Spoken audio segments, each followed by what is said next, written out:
Rasulullah, tiada Tuhan selain Allah, Nabi Muhammad Rasulullah.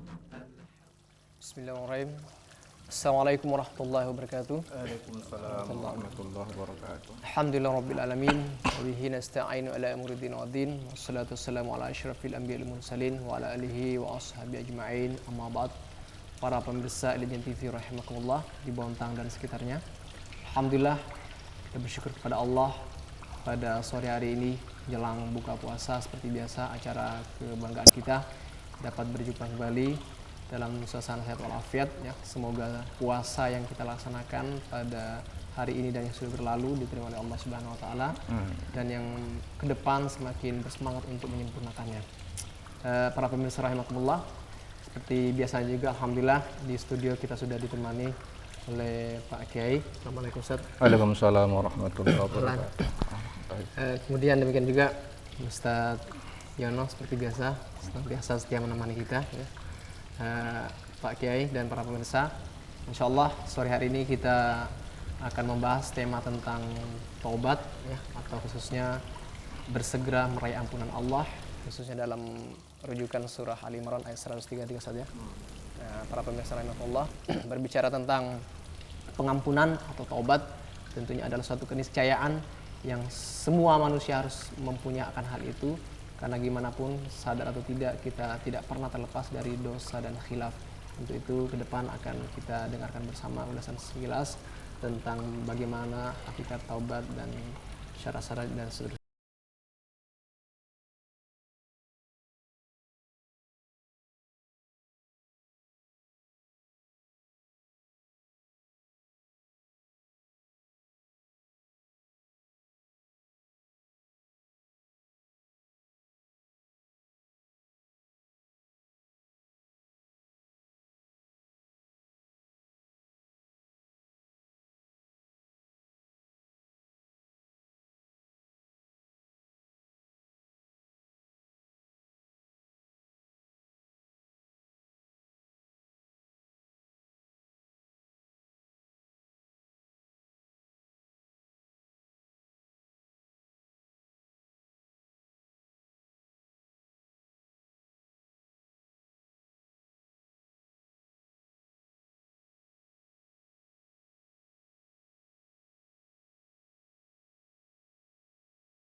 Uiddat lil muttaqin, disiapkan oleh Allah bagi orang-orang yang bertakwa. Begitulah indahnya orang yang ingin menghadap maghfirah Allah Subhanahu wa taala, yang mau mereka menuju ke sana. Bagaimana kita ingin menuju maghfirah Allah Subhanahu wa taala itu? Apa aktivitas-aktivitas yang harus kita kerjakan dalam kehidupan kita? Ayat ini disambung oleh Allah Subhanahu wa taala, allazina yunfiquna fisyarra'i wad-dharra'i, bahwa orang yang ingin mengharap maghfirah Allah Subhanahu wa taala itu bersegera kepadanya. Pertama, dia adalah menafkahkan hartanya baik di waktu lapang ataupun di waktu susah. Kalau memang menafkahkan harta ini di waktu lapang enak, tapi kadang-kadang orang yang susah itu menafkahkan hartanya itu menginfakkannya di waktu susah. Bahkan banyak juga orang yang waktu lapang tidak mau menafkahkan hartanya, tapi kalau ingin dia mengharap segera maghfirah Allah Subhanahu wa taala, memang harus dia nafkahkan hartanya baik di waktu susah ataupun di waktu lapang. Pernah Abu Thalhah, orang kaya Madinah, punya kebun bayrha, punya kebun apel, punya kebun anggur. Itu di tengah-tengah kebun itu ada kolam yang indah, angin-angin yang deras yang kencang dari gurun Sahara, gurun pasir di tanah Madinah, begitu indahnya kebun Abi Tolhah. Akhirnya apa yang terjadi? Telah turun ayat lan tanalul birra hatta tunfiqu mimma tuhibbun. Jangan engkau sangka cinta kepada Allah Subhanahu wa taala kalau belum engkau nafkahkan harta kamu sebagian di jalannya. Akhirnya beliau mengejar Rasulullah, "Ya Rasulullah, sebagian kebun saya yang indah itu saya wakafkan kepada keluarga saya yang lain." Akhirnya sebagian hartanya itu diwakafkan oleh Abu Tolhah. Begitu dicintai dia, disenang dia, tempat refreshing beliau, tempat relek beliau di dalam kebun itu, dengan indahnya diwakafkan beliau demi mengharap ampunan Allah Subhanahu wa taala. Begitu Abu Bakar As-Siddiq, setiap habis sholat Jumat beliau mendapatkan hartanya, cari fakir miskin anak yatim di mana ada berada. Nah, ini suatu gambaran dalam kehidupan kita, orang yang ingin mengharap maghfirah Allah Subhanahu wa taala. Pernah suatu ketika Rasulullah sallallahu alaihi wasallam punya uang 8 dinar. Di tengah jalan ada orang yang minta-minta, sedangkan beliau mau belanja pakaian ke pasar. Dikasihnya beliau 2 dirham lagi. Terus berjalan beliau, di tengah jalan ada orang menangis. Rasulullah berkata, "Gerangan apa engkau menangis? Saya punya utang sama majikan saya yang telah saya pinjam duit 2 dirham. Ya Rasulullah, bagaimana?" Dikasih Rasulullah 2 dirham lagi sama orang itu. 4 dirham nggak cukup beli pakaian ke pasar, pulang Rasulullah. Nah, di tengah jalan beliau lagi jumpa kepada orang yang punya utang sama majikan. "Kenapa engkau belum pergi ke majikanmu?" "Saya takut ya Rasulullah." Diantar oleh Rasulullah sallallahu alaihi wasallam orang ini kepada majikannya. Tiba di rumah majikan, "Assalamualaikum." Dilihatnya yang datang adalah Rasulullah. "Waalaikumsalam." Diciumnya tangan Rasulullah sallallahu alaihi wasallam. "Jangan pulang Rasulullah, ya Rasulullah. Utang anak ini saya ikhlaskan, tak usah bayar lagi." Langsung dikasih orang itu 100 dirham kepada Rasulullah sallallahu alaihi wasallam. Begitulah indahnya orang-orang yang melaksanakan maghfirah di dalam perjalanan hidupnya, baik waktu senang ataupun waktu susah. Yang seterusnya, wal kaziminal ghaiz, yang menahan amarah. Bulan Ramadan ini kadang-kadang menjelang berbuka kan, kadang-kadang banyak orang timbul amarahnya, apalagi keluarga kumpul anak mau menjelang berbuka, anak yang nakal bisa kadang-kadang orang tua itu timbul amarahnya. "Anak ini anak siapa ini? Udah menjelang berbuka nggak tahu diri," katanya kan. Nah, ini nggak bisa menahan amarah, emosionalnya nggak bisa dikendalikan. Makanya Rasulullah SAW, apabila kita keadaan marah di waktu berdiri, maka duduklah kita. Apabila misalnya masih marah, berbaringlah kita. Masih lagi paliyatawadok, maka hendaklah kita berwudu. Nah, karena itu sebagian adalah perbuatan setan. Senantiasa kita melepaskan auzubillahi minasyaitonirrajim. Wal afina anin nas, orang yang senantiasa memaafkan sesama manusia kesalahan. Memang hubungan kepada Allah Subhanahu wa taala dengan puasa, dengan salat tarawih ataupun misalnya qiraatil Quran, tapi kadang-kadang hubungan kepada manusia, kadang-kadang punya kesalahan di tetangga, bermasyarakat, atau misalnya dalam pekerjaan, atau misalnya antara pimpinan dengan bawahan, antara manajemen dengan karyawan, harus senantiasa ada memaafkan sesama manusia. Ini hubungan antara manusia dengan manusia. Sebab walaupun hubungan kita dengan Allah Subhanahu wa taala bagus, tapi kalau hubungan kepada manusia kurang bagus, nilai-nilai imanah kita kurang diperkenankan oleh Allah Subhanahu wa taala. Seterusnya adalah wallahu yuhibbul muhsinin, dan Allah cinta kepada orang-orang yang berbuat baik. Nah, Allah cinta kepada orang berbuat baik, berarti kita harus menaburkan kebaikan dalam kehidupan. Jadi momentum Ramadan ini tidak ada hari tanpa kebaikan. Nah, insya Allah disitulah kita akan mendapat maghfirah dari Allah Subhanahu wa taala. Sekarang pertanyaannya, para pemirsa soimin dan soimat yang berbahagia, kenapa orang tidak mau maghfirah Allah dalam dirinya? Kenapa dia lari daripada maghfirah Allah Subhanahu wa taala, enggan menuju bersegera kepada maghfirah Allah Subhanahu wa taala?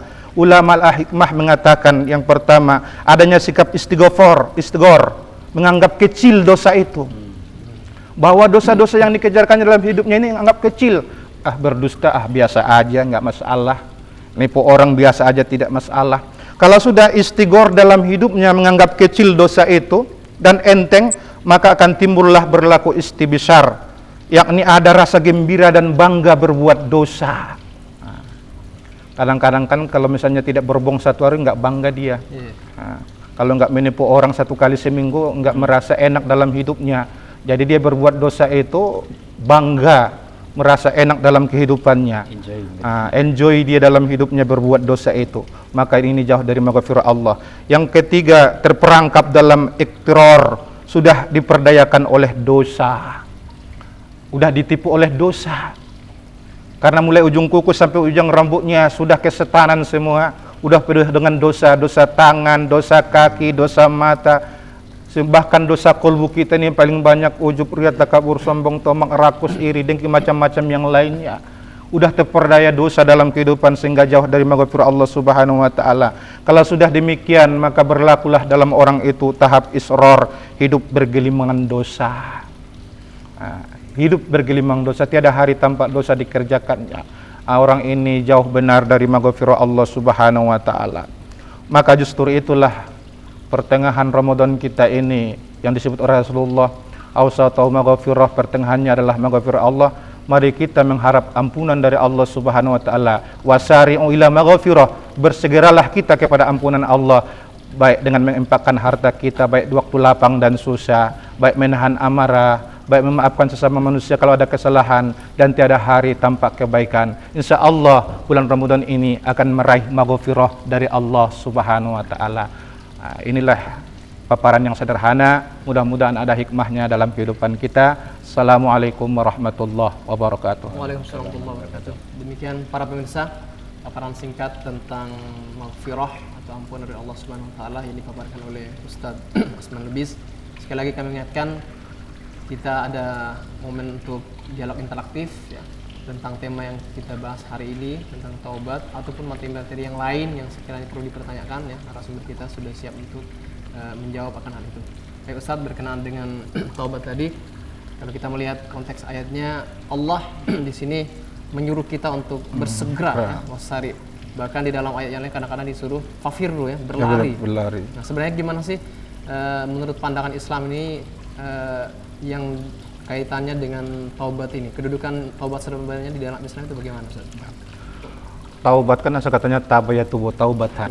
Orang itu kembali pada yang kebenaran. Setelah kita berbuat salah, berbuat dosa dalam kehidupan kita, kembalilah, bersegera kita taubat. Misalnya hari ini kita menipu, jadi udah tahu kita bahwa kita telah menipu orang, taubatlah, kita bersegera, berlari kita, astagfirullahaladzim, ya Allah aku tidak menipu si anu lagi. Dan barang yang kita tipu itu kita kembalikan sama dia. Kalau misalnya itu berupa barang gitu kan. Kalau misalnya kita berbohong, kita maaf sama dia. Saya mohon maaf, tadi saya berbohong sama Anda, sama antum. Nah, itu bersegera dia, cepat lari dia, jangan lagi tunda-tunda tadi. Kalau orang yang tunda-tunda itu, makanya itu sifat istigor tadi, merasa kecil dosa itu. Tidak ada apa-apanya katanya, merasa dirinya bangga kalau dia berbuat dosa, menganggap remeh gitu kan. Jadi orang yang kembali itu tabayatu taubatan itu, dia bersegera mohon ampunan Allah Subhanahu wa taala. Dia ambil air wudu, dia munajat kepada Allah Subhanahu wa taala, mohon maghfirah dari Allah. Terasa nikmat dalam hidupnya itu, dia meneteskan air mata kalau bisa munajat kepada Allah Subhanahu wa taala. Ya Allah, ampunilah dosaku, aku telah berbuat bohong kepada si anu. Aku telah mengambil hak orang lain. Insya Allah saya berjanji kepada diri saya kembalikan hak orang lain itu ya Allah. Ya, segala jalan-jalan ke situ harus kita kerjakan untuk mengharap maghfirah Allah Subhanahu wa taala. Nah, Pak Ustaz, untuk waktu kita bertobat itu saat itu juga Ustaz ya. Jikalau kita berbuat dosa mungkin saat itu juga ya. Kalau kita berbuat dosa sebaiknya saat itu kita pula bertobat kepada Allah. Kalau belum bertobat berarti masih kuat bisikan setan atau bisikan nafsu lawama ammaratu bisud dalam hati kita. Makanya Allah mengatakan wa nafsing fa'alhamaha fujuraha wa taqwaha qad aflaha man zakkaha wa qad khaba man dassaha. Allah ilhami jiwa manusia itu fujur, kefasikan dan takwa. Beruntunglah orang yang mensucikan dirinya, dia bertobat kepada Allah Subhanahu wa taala, bersegera, dan telah merugilah orang yang mengotori dirinya. Jadi bisikan dalam diri dia itu kalau masih kuat bisikan fujur, maka dia ditunda-tunda bertobat kepada Allah. Itulah orang yang merugi. Tapi kan yang lebih berat itu ketika kita bersalah bersama Allah itu mudah kita istighfar ya. Antar sesama manusia kita akan langsung misalnya minta maaf pada seseorang. Kadang-kadang rasa itu Pak Ustadz, rasa malu atau rasa sungkan gengsi gitu. Itu maksudnya. Ini bagaimana? Ego gitu ya. Egonya. Kalau kita merasa ego, gengsi, minta maaf kepada seorang, kalau misalnya dia bawahan kita ataupun dia lebih miskin daripada kita, berarti lebih kuat bisikan pujur hati kita masih kotor. Jadi Rasulullah Shallallahu Alaihi Wasallam nggak segan-segan misalnya minta ampun minta maaf kepada sahabat-sahabat yang rendah derajatnya daripada dia. Kenapa? Karena itu semua dilaksanakan demi maghfirah Allah Subhanahu wa taala. Yang anehnya kadang-kadang ada orang minta ampun sama Allah, hari ini dia berbuat istighfar, dia astagfirullahaladzim, besok ulangi lagi. Itu gimana? Besok dia ngerjakan lagi, taubat lagi. Ini Rasulullah sallallahu alaihi wasallam mengatakan yang diriwayatkan oleh Al-Baihaqi, at-taibu minaz zambi kaman la zambalah wal mustaghfiru minaz zambi wa huwa muqimun alaihi kal mustahzi'u bi rabbih. Orang yang sudah bertobat dia daripada dosanya dan dia mengulangi perbuatannya itu, maka dia seperti mengolok-olokkan Tuhan. Kal mustahzi'u bi rabbih. Disebutkan di dalam hadis itu, dia seperti mengolok-olokkan Allah. Hari ini dia berbuat dosa, astagfirullahaladzim, ampunlah dia Allah, aku nggak mengambil harta orang itu lagi, aku nggak berbohong lagi. Besok berbohong lagi. Malamnya Ramadan astagfirullahaladzim lagi, istighfar lagi, besok ulangi lagi. Maka sama dengan dia, kata Rasulullah, kal mustahzi'u bi rabbih, seperti orang yang mengolok-olokkan Tuhan. Kalau Tuhan kita udah olok-olokkan, udah kita permainkan, siapa lagi yang menolong kita? Wa may yaghfiruz dzunuba illallah, kan? Tidak ada yang mengampuni dosa kita illallah, kecuali Allah Subhanahu wa taala. Janganlah sampai kita dalam hidup kita, apalagi ini momentum Ramadan, memperolok-olokkan Allah Subhanahu wa taala. Benarlah kita taubatan nasuha kepada Allah. Terus status orang itu sendiri gimana, Ustaz? Status orang itu berarti kan tetap diterima munafik. atau bagaimana? Munafik. Munafik dia. Hari ini bertobat, Iya, besok lagi mengolokkan Tuhan. Ini kan termasuk sifat orang munafik. Makanya kan fenomena semacam ini kan hampir semua kita merasakan kadang-kadang. Di sinilah perlu kita timbul perasaan yang ikhlas dalam hati kita untuk taubat itu. Sebab taubat itu nggak bisa dipermain-mainkan begitu saja. Hari ini bertaubat, besok berbuat dosa banyak lagi. Memang manusia tak luput daripada dosa. Tapi kalau masih hati kita bersih, karena hati orang beriman itu sirajun munir fawa qalbun mu'min. Hati orang beriman itu terang benderang. Yang terang benderang itu yang senantiasa dia usahakan dalam hidupnya tidak ingin dia berbuat dosa. Mungkin berkaitan dengan tobat itu dan dosa lagi, Ustaz, barangkali ada syarat-syarat tersendiri supaya orang itu betul-betul diterima tobatnya oleh Allah Subhanahu wa taala. Pertama, setelah dia berbuat dosa, menyesali perbuatannya. Menyesali perbuatannya, dia kembali taba, ya tubuh taubat, kembali kepada Allah Subhanahu wa taala. Yang kedua, dia berjanji tidak mengulangi pekerjaannya itu lagi. Berjanji dalam dirinya sendiri kepada Allah Subhanahu wa taala. Sungguh-sungguh dia. Dan seterusnya dia menyesal. Ya Allah, menyesali perbuatannya. Aku telah menyesal segala apa yang telah aku kerjakan, dosa-dosa itu ya Allah. Kalau ada hubungan kepada manusia, barang itu dikembalikan. Kalau hubungan kepada Allah cukup aja istighfar. Tapi kalau hubungan kepada manusia, barang yang diambil dia itu harus dikembalikan kepada yang haknya. Itu wajib, Ustaz, ya? Wajib hukumnya. Seandainya dia tidak ada lagi? Kepada ahli warisnya. Ahli waris ada. Makanya yang susah ini apalagi 2,5 miliar ini yang susahnya kan. Yang 10 M bagaimana mengembalikan kepada rakyat. Itu yang kalau tidak jelas, dikembalikan. Tidak jelas sudah di mana pemiliknya dan seterusnya barangkali. Ada Baitul Mal, ada kas negara. Tetap harus bisa, tetap diberikan, diserahkan ya. Tetap serahkan. Kalau misalnya ada Baitul Mal itu pengelolaannya kan misalnya ada basis, ada las gitu kan, dikembalikan kepada las gitu kan bisa. Itu yang susahnya, apalagi uang bersangkutan dengan rakyat, bersangkutan dengan masyarakat yang banyak. Itu dosanya lebih besar, Ustaz, ya? Lebih besar karena banyak yang menderita. Aset negara banyak yang menderita. Orang yang menikmati gitu. Tapi kalau benar orang itu bertaubat, alhamdulillah, niscaya Allah akan mengampuni dosanya walaupun bagaimana, kecuali dosa syirik kepada Allah Subhanahu wa taala. Oke, Pak Ustaz, ketika kita sudah memenuhi syarat-syarat tobat, Pak, ya. Terus kita bisa menunjukkan bahwa keberhasilan tobat itu bagaimana, Ustaz? Kita bisa merasakan, Mas, tobat saya itu berhasil. Itu bagaimana cirinya? Orang yang berhasil dalam taubat kepada Allah Subhanahu wa taala nampak perbuatan yang baik sehari-hari. Begitu ya, langsung kelihatan. Selama ini sembahyangnya itu misalnya belang kambing, ini rutin sembahyangnya. Selama ini sembahyangnya itu istilahnya itu hanya satu ayat, dua ayat, di arti bacaannya itu, ini dia usahakan bagaimana supaya dia mengerti apa yang dibaca dia kepada Allah Subhanahu wa taala. Dia memaknai dalam ibadah itu. Dan tiada hari tampak kebaikan. Orang yang bertaubat itu tiada hari tampak kebaikan. Makanya Allah menjelaskan wallahu yuhibbul muhsinin di sini. orang yang berlari menghafir Allah itu bahwa cinta kepada kebaikan berarti orang itu dalam hidupnya setiap hari menaburkan kebaikan.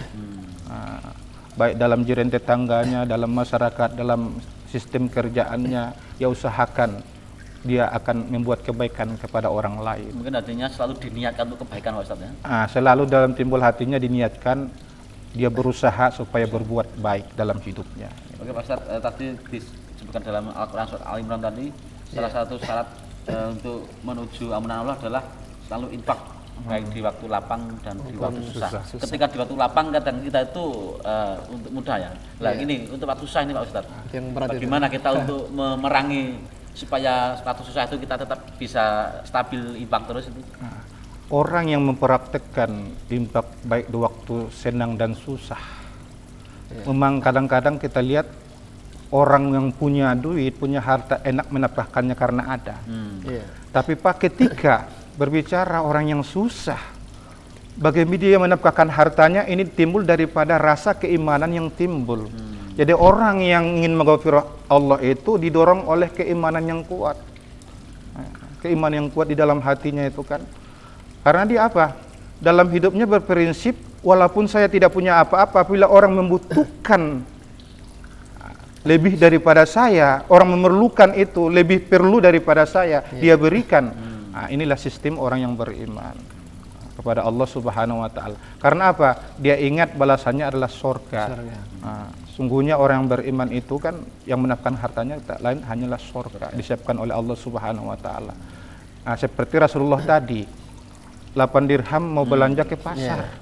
Beliau kan datang orang minta dikasih beliau. Subhanallah. Punya utang sama majikan nangis nggak bisa pulang ke rumah takut sama majikan diberikan beliau. Akhirnya apa? Diganti oleh Allah Subhanahu wa taala dengan 100 dirham. Karena wa may yattaqillaha yaj'al lahu makhraja wa yarzuqhu min haitsu la yahtasib. Orang berprinsip, orang yang mengharap maghfirah Allah kan berprinsip hal demikian. Karena didorongkan oleh ketakwaan, keimanan dalam dirinya. Maka disitulah letaknya orang yang mengharap maghfirah Allah Subhanahu wa taala.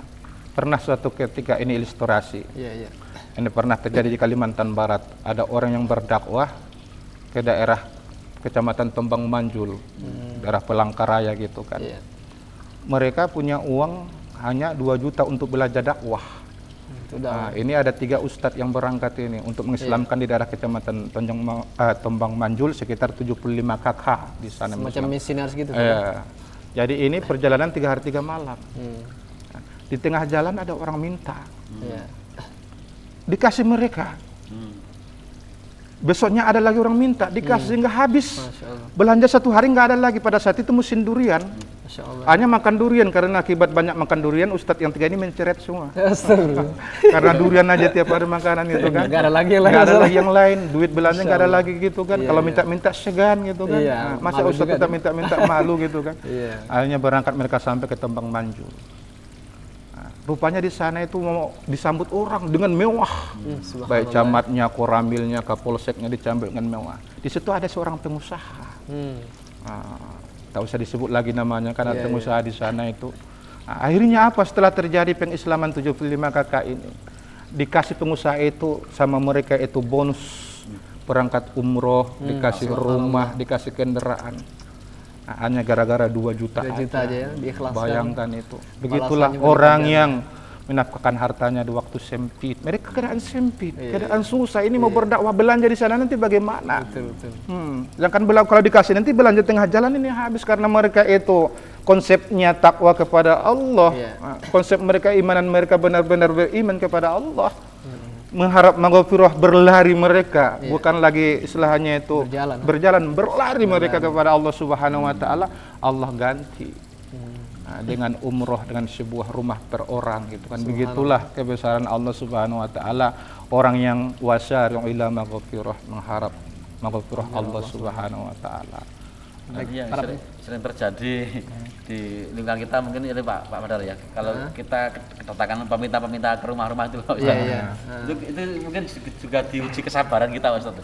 Kadang-kadang ada perasaan paling-paling dipakai judi, paling-paling macam-macam gitu kan. Bisa terjadi orang yang minta-minta walaupun misalnya itu ilegal gitu kan, bukan legal. Kalau misalnya ada rezeki kita, apa salahnya kasih 200 rupiah atau 500? Kalau ada duit kita 1000, apa susah untuk kasih makan dia? Kalau enggak, dia kan mengadakan hal demikian mungkin karena enggak mampu. Ataupun misalnya ada yang mengkoordinir karena imannya enggak ada, terjerumus ke hal demikian. Kan pernah terjadi itu dikoordinir oleh preman atau orang lain gitu kan. Dimanfaatkan mereka anak-anak kecil gitu kan. Kita panggil anak itu, kita nasihatin.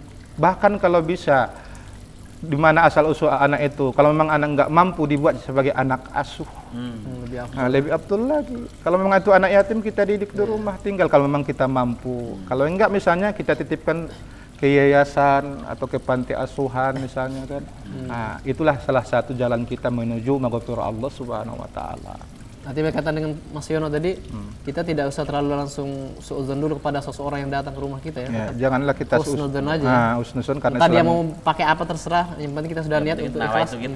Yang penting niat kita dalam kalbu kita, sebab orang Islam itu enggak boleh langsung suudzon. Harus kita husnuzon, baik sangka pada seseorang. Mungkin dia terjadi dalam hidupnya itu karena ada latar belakangnya, historinya gitu kan.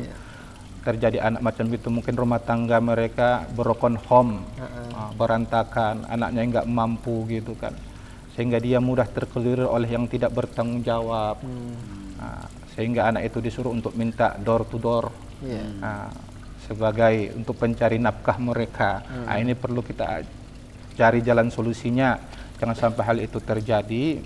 Misalnya kalau kita mampu, kita selidikkan anak ini, alangkah baiknya kita buat anak ini menjadi anak asuh misalnya, atau jadi anak angkat. Kalau memang itu anak yatim, kita buat sebagai anak kita sendiri di rumah, kita sekolahkan, alangkah baiknya. Ataupun kita taruh anak ini ke pesantren atau ke panti asuhan. Ini salah satu solusi yang islami agar anak tidak terjadi dalam hal itu. Baik para pemirsa rahimakumullah, sekali lagi kami ingatkan bahwasanya acara ini adalah acara dialog bersama, juga kita rangkai dialog interaktif ya, antara pemirsa dan kami yang ada di Elija TV. Tema kita hari ini tentang taubat atau segera meraih ampunan Allah Subhanahu wa taala. Bagi yang bergabung, silakan menelpon dengan telepon 1103 untuk yang di Kompleks PD Badak, atau yang di luar kompleks 55 1126 sebagaimana yang ada di layar televisi Anda. Baik Ustaz, kembali kepada masalah taubat tadi. Saya penasaran Ustaz tentang taubat yang tidak diterima tadi Ustaz. Kalau Ustaz tadi kan Allah semua menerima taubat, tetapi dosa syirik tidak. Seandainya kasusnya seseorang sudah bersyirik, kemudian dia bertaubat, apakah ini tidak akan diampuni Allah atau bagaimana sebagai status dari ayat itu sendiri, penafsirannya Ustaz? Kalau memang dia pertama berbuat menyekutukan Allah Subhanahu wa taala, sama dengan orang kufur kepada Allah Subhanahu wa taala. Awalnya dia betul-betul seperti itu. Jadi kalau misalnya 2 kali aja dia misalnya dia syirik, bertaubat dia benar-benar kepada Allah. Kalau mau dia benar-benar kepada Allah Subhanahu wa taala, akan diterima Allah Subhanahu wa taala.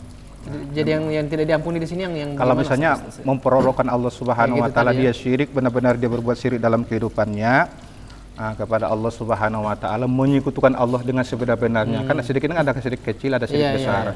Kalau syirik kecil masih diampuni Allah Subhanahu wa taala. Kalau udah syirik besar itu kan, syirik kecil kayak apa? Misalnya dia ria dalam hidupnya. Itu termasuk syirik juga Ustaz ya? Termasuk syirik kecil, suguro gitu kan. Itu masih diampuni Allah Subhanahu wa taala. Yang tidak diampuni Allah Subhanahu wa taala syirik kabir, besar kan. Tiada dosa yang bisa diampuni Allah kecuali syirik. Menyekutukan Tuhan. Oh ya? Halo, Assalamualaikum. Assalamualaikum. Halo, Assalamualaikum. Waalaikumsalam. Halo. Iya, halo. Saya dari Burini, Pak. Assalamualaikum. Ada gangguan? Ada gangguan sebentar kali. Assalamualaikum. Halo, Assalamualaikum, dengan siapa Bu? Dari Ibu Rini. Siapa? Ibu Rini. Oh iya, dari di mana Bu? Kilo 6. Oh iya, silakan Bu. Begini Pak Ustadz, saya mau menanyakan. Dulu waktu saya masih kecil, ibu saya kan beragama Nasrani.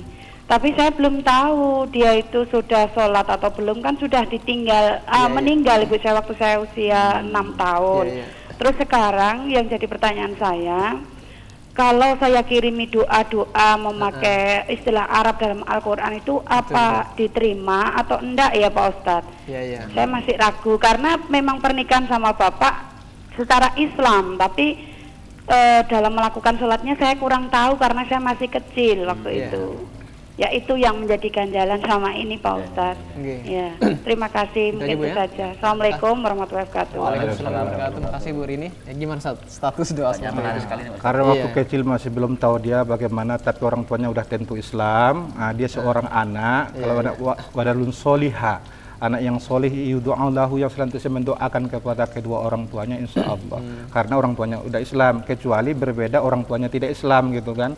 Karena nggak tahu dia setelah Islam itu apakah orang tuanya mengerjakan sholat atau tidak. Nah, karena waktu masih kecil, setelah dia besar, dia ingat lagi ingin berbakti kepada orang tua. Nah, walaupun orang tua sudah meninggal, ya tidak masalah, berdoalah sama orang tua. Waladun solihah yudu'lahu, kan orang anak yang solih yang senantiasa mendoakan orang tuanya. Meskipun orang tuanya Nasrani, Pak. Nah, Ya, kalau Nasrani sana nggak gitu bisa. nggak bisa. Kalau berbeda orang tua ya. Nasrani nggak bisa karena berbeda akidah. Sama dengan Ibrahim dengan Azar. Ya, ya, Tapi kata Ibrahim, wahai Abah, masalah dunia tetap saya akui Abah, Bapak. Ya. Nah, tapi kita nggak bisa ketemu karena kita berbeda akidah. Hanya dia berdoa, ya Allah ya Tuhanku, berikanlah hidayah kepada bapak saya Asar. Nah, karena dia berbeda. Ketika orang tua sudah mati itu juga nggak nyampe. Nggak nyampe karena berbeda agama. Nah, Kasus kayak Nabi Muhammad misalnya gimana? Ustaz? Orang tua mereka apa? Sudah Iya, mengenal kan? Islam kan belum tentu. Karena Muhammad kan baru dilahirkan, itu gimana? nah, itu kalau misalnya Rasulullah Shallallahu Alaihi Wasallam mungkin dia bisa mengikut agama Ibrahim, Oh, Hanifah, Ibrahim, ya. nggak tahu bin Ibrahim nggak tahu, kan? Tetap sah ya. Karena sebelumnya kan mereka ikutin seperti agama Nabi Ibrahim. Iya. Rasulullah Shallallahu Alaihi Wasallam Isra Mi'raj belum ada sholat kan? Kenapa Rasulullah sholat 2 rakaat? Iya. Berarti ikutin agama Nabi Nabi Ibrahim. Ibrahim alaihissalam. Pertanyaan Ibu ini sesuai kemarin yang mualaf yang masuk Islam juga seperti ini, Pak. Kebanyakan para mualaf itu masuk Islam terus orang tuanya itu masih dalam kondisi Nasrani dan dia itu sudah meninggal, jadi keluarnya di situ, Pak Ustadz. Kalau orang tua Nasrani udah meninggal, kita doakan nggak ketemu. Nah, karena berbeda akidah, berbeda tauhid gitu kan. Nah, sedangkan dia kafir, kita Islam gitu, nggak nyampe. Bagaimana pun nggak nyampe, Pak. Bagaimana pun nggak nyampe. Nggak nyampe Iya. karena berbeda prinsip Prinsip berbeda itu. akidah. Karena dia Islamnya dalam Islam kan, selain Islam kan kafir. Iya. Nah, selain kafir Islam gitu kan, jadi nggak bisa nggak ketemu. Barangkali sebagai wujud baktinya gitu Ustaz, untuk Hubungan barangkali dunia- minimal meringankan beban orang tuanya lah barangkali. Nggak bisa karena belum melepaskan kalimat tauhid, kalimat Rasul, belum la ilaha illallah Muhammad Rasul, bukan Islam gitu kan. Nggak bisa walaupun bagaimana. Kecuali hanya hubungan dunia saja. Misalnya kalau masih hidup dia, kita berbakti sama dia, ya kita tolong, kita kasih makan kalau kita mampu dia, kita doakan dia. Sama Dapat hidayah. ya, sama kawan-kawannya misalnya rekan bisnisnya kita baikin, itu aja hubungan dunia. Kalau masalah hubungan kepada Allah Subhanahu wa taala nggak bisa. Syaratnya harus Islam. Harus Islam dulu kan, sesama Lain Islam. kita tolak ya. Baik Ustaz, berkaitan dengan ayat ini tadi kembali surah Ali Imran. Saya masih penasaran dengan ucapan yang di dalam ini yang mengatakan salah satu syaratnya juga orang-orang bertakwa atau meraih ampunan Allah, yaitu orang-orang yang suka memaafkan. Nah, sebenarnya kedudukan antara memaafkan dengan minta maaf ini gimana Ustaz? Apa sama apa yang lebih tinggi yang mana kira-kira? Lebih tinggi orang yang minta maaf, Minta maaf. yang duluan. Siapa yang lebih tinggi derajatnya, orang yang minta maaf duluan daripada orang yang maafkan gitu kan. Itu lebih afdol. Makanya apabila ada kesalahan kita sama orang lain, alangkah baiknya kita yang duluan minta maaf.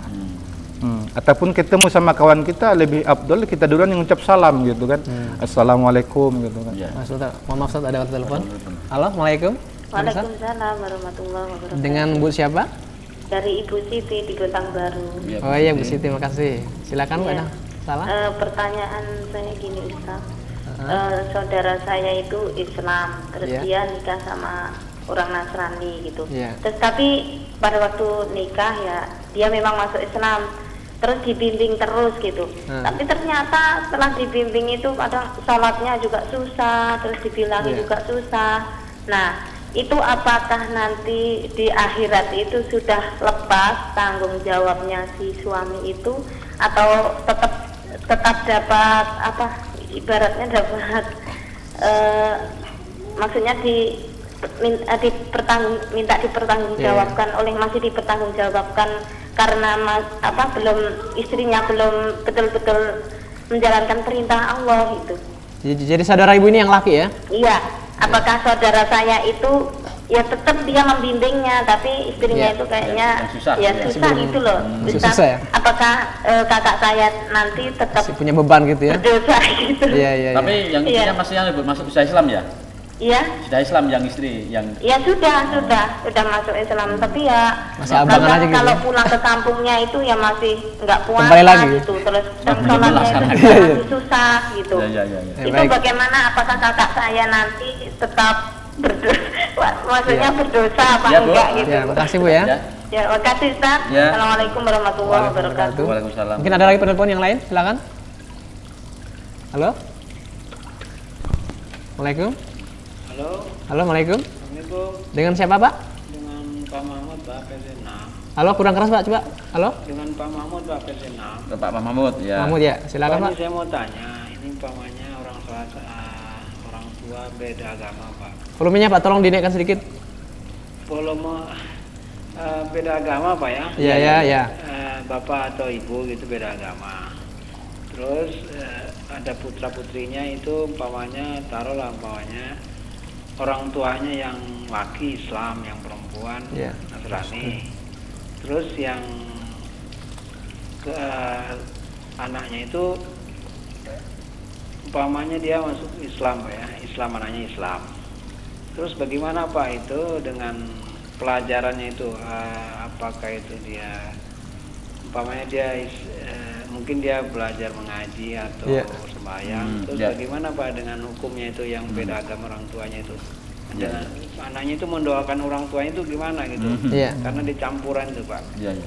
Ya itu aja mungkin Mas. Ya, makasih banyak Pak Mahmud. Dalam Ya, ini mirip-mirip pertanyaannya Ustaz nih, antara Bu Siti sama Pak Mahmud. Barangkali.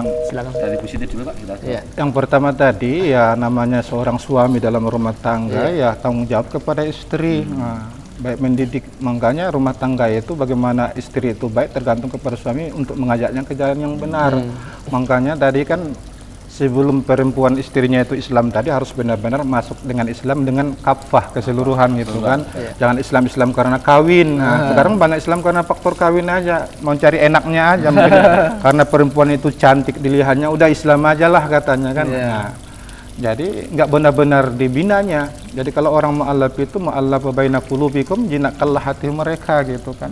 Harus misalnya benar-benar kita ajak dia ke jalan kebenaran. Nah, ini tanggung jawab oleh seorang suami ini kepada istri sampai hayat di kandung badan. Nah, nanti pun di dalam kubur ditanya pertanggungjawaban suami kepada istri. Nah, bagaimana pula istri taatkah kepada suami yang soleh atau enggak gitu kan? Begitu pula orang tua kepada anak, anak juga kepada orang tua. Itu pasti ada hubungannya, relevansinya. Nah, yang masalah kedua tadi yang Pak Mahmud tadi, ini anak yang Islam, doanya gitu bagaimana? Ya doakan aja yang Islam itu diampuni Allah dosanya, yang tidak Islam itu mohon kepada Allah supaya diislamkan gitu kan. Dapat hidayah dari Allah Subhanahu wa taala itu doanya. Tetap masih ada usaha gitu. Tidak usaha karena masih hidup gitu kan. Karena masih hidup ya yang Islam itu mohon kepada Allah diampuni dosanya, misalnya kalau bapak kita gitu kan. Kalau ibu kita, ya Allah berikanlah hidayah kepada bapak saya. Nah, Engkaulah yang memberikan hidayah kepada dirinya ya Allah. Nah, senantiasa doa itu insya Allah akan diberikan oleh Allah Subhanahu wa taala. Nah, sebagaimana doa Rasulullah waktu masuknya Islam Umar bin Khattab ya kan, ya Allah Islamkanlah dua Umar gitu kan. Dua Umar ya. Dua Umar gitu kan. Nah, salah satu di antara keduanya harinya Umar bin Khattab. Bisa aja terjadi kalau kehendak Allah Subhanahu wa taala, mayyasha, siapa yang dikehendaki oleh Allah Subhanahu wa taala kan. Ya Allah ampunilah dosa bapak saya atau mama saya yang Islam itu ya Allah, dan berikanlah hidayah kepada bapak saya karena belum dia memeluk agama Islam ya Allah. Berikanlah hidayah kepadanya. Nah, ini doa si anak kepada orang tua tadi karena berbeda agama tadi. Ustadz, kalau terjadi perkawinan beda agama, ini pandangan dari Islam gimana Pak Ustadz? Apakah itu sudah Masih melanggar disahkan gitu? atau Sebenarnya itu kan kalau udah berbeda agama itu susah. Susah. Kan ada Sekarang kata itu ahli kan- kitab. Ustaz. ahli kitab itu kan sekarang kan nggak ada ahli kitab lagi gitu. Jadi sudah nggak ada lagi ya zaman sekarang? sekarang itu kan. Tapi sebagian masih ada gitu sebagian. Ini yang perlu dibahas, masih ada ikhtilaf sebagian daripada ulama gitu. Antara boleh dan tidaknya gitu ya. Antara boleh tidaknya. Kalau pendapat saya alangkah tidak enaknya kalau berbeda agama. Tidak bagus bagaimana nanti anak kita Nah, Iya, gitu kan. Iya. Dan untuk korban anaknya. Kasihan. Korbannya dikasihan. Untuk korban. Jadi alangkah baunya Islam sama Islam, dan mereka itu pun mungkin kawin catatan sipil gitu kan. Bukan di kantor urusan agama gitu kan, Iya. bukan departemen agama. Alangkah baiknya Islam dengan sesama Islam gitu. Baik, para pemirsa sekali lagi kami ingatkan yang masih mau berdialog interaktif dengan kami bisa menelpon dengan telepon 1103 yang di dalam kompleks PT Badak, atau dari luar 55 1126. Tema kita hari ini tentang taubat atau bersegera meraih ampunan Allah Subhanahu wa taala. Mas, Baik, ya. ada sedikit nanti kalau Ustaz yang berhubungan dengan orang tidak diterima taubatnya tadi adalah rasa gembira dalam berbuat dosa. Ini gimana, Pak? Orang merasa bangga dalam hidupnya, dia istibisar. Bisa ada juga gitu ya. Nah, ada Bangga istibisar, orang berdosa, bangga ya. dia berbuat dosa. Contohnya, Alhamdulillah. kalau nggak dia korupsi nggak bangga dia. Jadi sudah kayak hobi gitu. Nah, Ustaz, ya? sudah suatu istilahnya meracuni dalam Ya. hidupnya gitu kan. Mohon maaf saya ada telepon. Halo. Assalamualaikum. Halo, Assalamualaikum. Ya. Dengan Bu siapa? Assalamualaikum. Waalaikumsalam warahmatullahi. Dengan Ibu siapa? Ini dengan hamba Allah. Ya. Oh iya. Ini Mbak Ustadz mau nanya masalah sodakoh tadi, infak sodakoh ya. Iya. Begini Pak, mamanya ada orang ke tempat kita Iya. mau meminta, tapi dengan cara memaksa, ya. Iya. Sedangkan kita punya saudara yang lebih membutuhkan gitu loh. Iya, iya. Terus mereka kadang-kadang memandang kita kayaknya kita tuh ada, sedangkan kita sendiri lagi Pas-pasan juga gitu. lagi ada keperluan banyak gitu loh. Terus orang itu perginya tuh dengan muka Masem gitu. asem gitu loh, muka sedikit marah gitu loh. Jadi gimana dengan kitanya Pak? Apakah kita kita tidak mengasihi dia tuh kita berdosa atau bagaimana gitu? Iya, iya. Terima kasih. Hukumnya, Assalamualaikum Ustaz. warahmatullahi wabarakatuh. Terima kasih banyak Bu hamba Allah. Yang gimana Ustaz, hukumnya Jadi ini? kalau macam begitu sudah ada unsur paksaan, Iya, itu iya. udah kena pidana sebenarnya. Dalam hukum undang-undang negara kan unsur paksaan namanya kan. Sah digugat ke polisi ya? Bagus ibu solusinya ya lapor RT setempat. Gitu ya. Lapor bahwa ini ada unsur pemaksaan supaya Iya. diberikan impak. Sedangkan ibu masih mempunyai kewajiban ataupun keluarga yang nggak mampu. Memang lebih afdol diberikan kepada kaum kerabat yang tidak mampu daripada orang lain. Kecuali kita misalnya masih mampu memberikan kepada orang-orang lain atau kepada istilahnya masjid-masjid atau panti-panti asuhan pesantren. Iya. Tapi kalau ada unsur paksaan macam tadi, alangkah baiknya ibu melaporkan kepada RT setempat. Sebab kalau udah ada unsur paksaan sebenarnya bukan lagi benar-benar dia minta impak, mungkin dia udah ada unsur yang lain, Unsur yang lain, ya? negatif yang ingin datang ke rumah. Itu banyak terjadi seperti kota-kota besar, pura-pura dia minta impak ke rumah, tahu dia merampok Ya Allah. atau membunuh gitu, banyak terjadi kasus hal demikian. Iya. Karena apa, ada unsur paksaan di dalamnya. Solusinya Bu, bagus ibu melapor ke tempat RT yang lain supaya permasalahan itu diselesaikan dengan secara baik gitu. Tapi dari segi pandangan agama insya Allah tidak masalah saja. Ibu tidak kita menolak tidak gitu. berdosa karena ada unsur paksaan tadi. Sebab dalam agama itu kan tidak ada paksaan, la ikraha tidak ada paksaan dalam agama. Segala masalah apapun tergantung diri kita kepada Tuhan. Iya. Kita berbuat baik kita dapat kebaikan, kita berbuat dosa mendapat azab Allah. Sama dengan sholat, kamu harus sholat, nggak bisa gitu kan. Kamu harus impak, wajib kamu impak, kalau nggak kubunuh kamu. Itu kan jadi paksaan yang lain gitu. Memang pernah terjadi di zaman Umar, di zaman apa kan masalah harta ini dipaksa. Memang orang yang bahil kikir ada harta gitu kan, tapi nggak mau berimpak, dipaksakan untuk apa? Infak ya. Impak jalan Allah Subhanahu Wa Taala. Kecuali hal demikian. Gitu. Itu penguasa yang penguasa yang kepentingan benar, ya. kepentingan. Boleh aja gitu kalau tadi. Hah? Boleh kalau gitu ya. Kalau orang itu mampu, Iya. tapi jangan misalnya ada unsur paksaan yang tidak sesuai dengan kenyataan. Karena orang itu karena bahil gitu kan. Sekarang kan banyak juga orang lain misalnya memaksa karena acara-acara ini gitu kan, buat undangan ini, acara ini kan kamu harus nyumbang 250.000 gitu kan. Todong gitu. Nodong gitu. Itu nggak boleh sebenarnya unsur paksaan. Orang itu pun memberikan karena ingin mendapat proyek misalnya gitu kan. Karena ada masalah di dalam. Jadi nggak ada unsur keikhlasan gitu. Tidak ada lagi unsur keikhlasan. Orang yang berimpak itu jalan Allah harus ada ikhlas. Syarat-syarat dalam hati, amal diterima gitu dan ya. sesuai dengan ketentuan Allah. Ada impak yang sunat, ada impak yang wajib gitu kan. Yang lanjutkan tadi Ustaz, yang tentang istibsar tadi. Apabila orang sudah tahap istibsar itu bangga berbuat dosa, berarti dalam hidupnya itu sudah senantiasa penuh dengan dosa. Diliputi dosa gitu. Diliputi dosa. Jadi ini sudah tertutup mata Sudah hatinya tertutup, gitu ya. Artinya sudah akla pun merebut aswad mangkus anggilafih gitu kan. Udah dibungkus oleh kehitapan, aswad mangkus dibungkus oleh kehitaman dalam hatinya itu kan. Dan gilafi dan lalai dalam kehidupannya. Dosa mata sudah penuh, dosa telinga, dosa lisan kita, dosa kaki udah penuh dalam dirinya, sehingga kalau enggak berbuat dosa dia dalam hari enggak bangga dirinya. Kalau dibilang orang, si Hani itu kerjanya itu nipu orang, udah dibilang misalnya didengar macam begitu dia bangga itu. Kalau demikian, oh dia merasa bangga. Banyak hal itu terjadi dalam kehidupan umat manusia, bahwa dia bangga akan dosanya sendiri sehingga tidak mau dia minta ampun kepada Allah Subhanahu wa taala. Bahkan banyak juga orang mengatakan, Allah itu enggak adil dalam hidup saya katanya. Nah, itu berarti bangga dia dalam dosa. Masa Allah dibilang tidak adil gitu kan? Karena faktor rezeki, faktor jabatan misalnya, faktor dia sebuah orang karyawan gitu. Masa Allah enggak adil dalam hidup saya katanya. Bahkan ada orang demikian ngomong kepada Allah Subhanahu wa taala dalam dirinya gitu. Kalau diberikan nikmat oleh Allah ya. Nah, itulah orang tidak bersyukur. La in syakartum la azidannakum wa in kafartum min azabil syadid. Baik Ustaz, para pemirsa rahimakumullah, sekali lagi yang masih mau dialog interaktif, kita masih menerima kesempatan untuk dialog dengan telepon 1103 atau dengan telepon 1126 bagi yang di komplek PT Badak 55 1126, tema tentang taubat atau bersegera meraih ampunan Allah Subhanahu wa taala. Baik Ustaz, kita akan lanjutkan tentang tema tadi.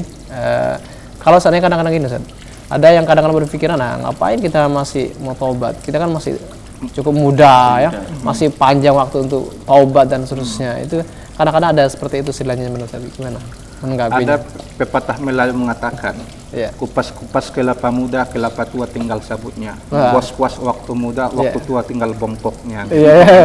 Ada gitu ya. orang itu masih muda, berarti kan masih lama mati. Belum nah, tahu itu kita. kan, Karena umur itu kan hanya rahasia Allah, misteri ilahi ya. Misteri ilahi itu kan nggak bisa siapa tahu. Masih muda seperti pohon kelapa kan, buah yang kecil aja jatuh juga ya, baru tumbuh aja dari pucuknya itu jatuh yang besar ya. Jatuh apalagi yang tua gitu kan.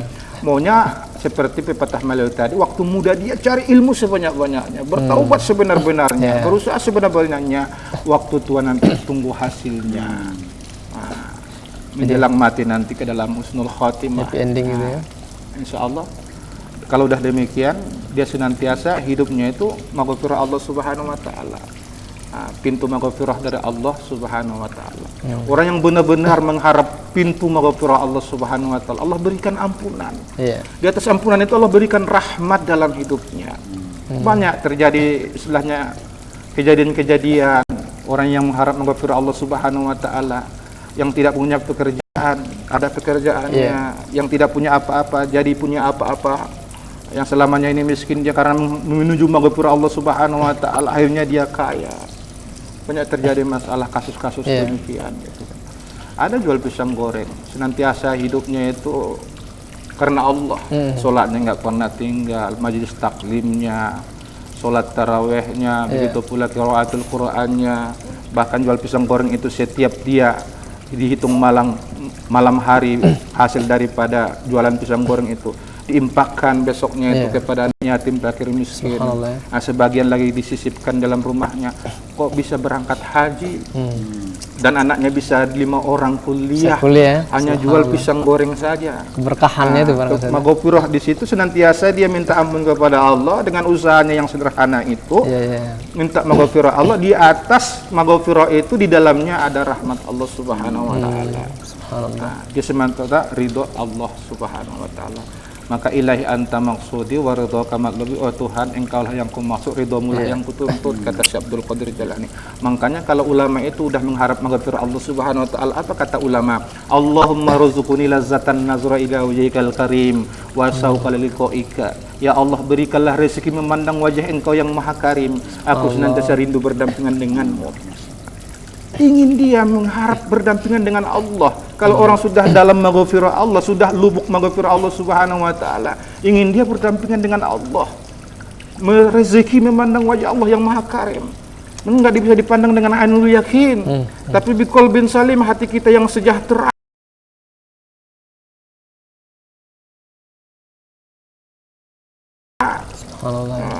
bagaimana keagungan Allah Subhanahu wa taala dalam dirinya gitu kan. Dia merasa kehadiran Allah dalam dirinya. Kalau orang sudah merasa kehadiran Allah dalam dirinya, maka maghfirah Allah itu akan terbuka, terpantarlah nur ilahiyah, cahaya ilahiyah, sehingga dia zaukiyah, merasa dengan Allah Subhanahu wa taala. Kalau sudah merasa dengan Allah, nikmat hidup. Subhanallah. Miskin senang juga, kaya senang juga, Tidak ada masalah. nggak ada masalah. Masalah. Istri cantik oke juga, nggak cantik pun tidak masalah juga, hitam manis pun enjoy juga kan. Kenapa? Sudah merasa dengan Tuhan gitu kan. Lebih dekat. Itu ada cara-caranya, Ustaz. Kiat-kiat kita ke sana. supaya selalu merasakan seperti itu.